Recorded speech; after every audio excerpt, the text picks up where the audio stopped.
Metode mengobati penyakit jiwa.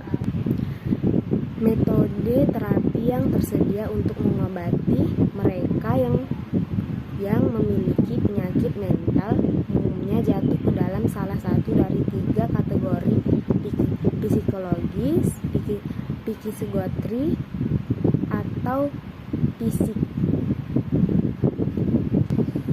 Definisi kerja yang baik dari perbedaan antara terapi psikologis dan psikiatri adalah bahwa sementara terapi sebelumnya tidak menggunakan obat-obatan, yang terakhir sering didasarkan pada terapi obat.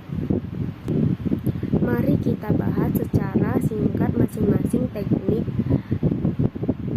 terapeutik ini yang awalnya berfokus pada metode psikologis.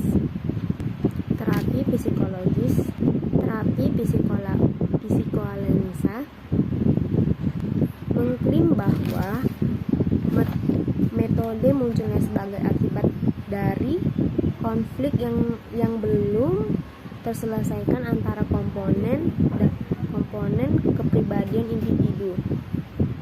Tujuan psikoanalisa adalah untuk membawa konflik ini ke dalam kesadaran seseorang sehingga dapat ditangani dan pada akhirnya diselesaikan. Ini adalah proses jangka panjang yang melibatkan teknik proses jangka panjang, atau berbicara tentang apapun yang terlintas dalam pikiran. Semua teknik ini memungkinkan individu untuk menyadari konflik yang dalam beberapa kasus berasal dari masa kanak-kanak. 2. Terapi perilaku kognitif.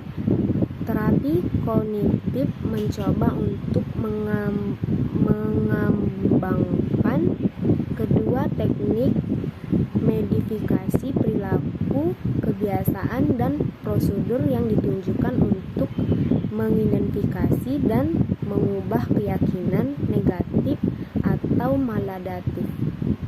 Dengan menggabungkan kedua pendekatan ini, terapi dapat menangani masalah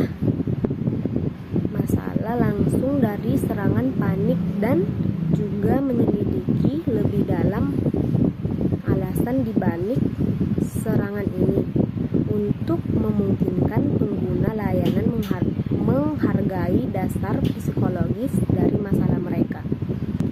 3. Terapi fisik. Terapi fisik dicirikan oleh sifat invasif mereka. Ini berarti bahwa terapi melibatkan beberapa bentuk intervensi medis, dari pemberian obat-obatan sehingga prosedur bedah besar. Mempertimbangkan 3 terapi fisik yang paling berpengaruh dan dipopulerkan. 1. Obat anti kecemasan. 2. Obat anti psikotik. 3. Antidepresional. Contoh skizofrenia. Gejala skizofrenia secara umum. Skizofrenia dicirikan oleh disorganisasi pernah atau gangguan berkepribadian individu, pandangan yang terdistorsi tentang realitas, dan ketidakmampuan untuk berfungsi secara efisien dalam kehidupan sehari-hari. 2. Gangguan pikiran. Gangguan pikiran ini juga dapat terlihat dalam bentuk delusi atau sudah tafsir atas kenyataan. Waham yang paling umum adalah keyakinan bahwa kekuatan eksternal mengendalikan pikiran dan tindakan individu. 3. Gangguan efek. Individu dengan skizofrenia sering tidak menunjukkan respon emosional standar. Mereka mungkin menertawakan sesuatu yang kebanyakan orang anggap menyedihkan, atau mereka mungkin tidak menunjukkan respon emosional apapun. 4. Penarikan diri dari kenyataan. Individu akan mencenderungkan menarik diri dari orang lain dan tenggelam dari pikiran atau fantasi batinnya. 5. Penurunan kemampuan untuk berfungsi. Rentang gejala yang dapat dialami oleh penderita skizofrenia dapat mempengaruhi kemampuan untuk berfungsi secara normal dalam kehidupan sehari-hari.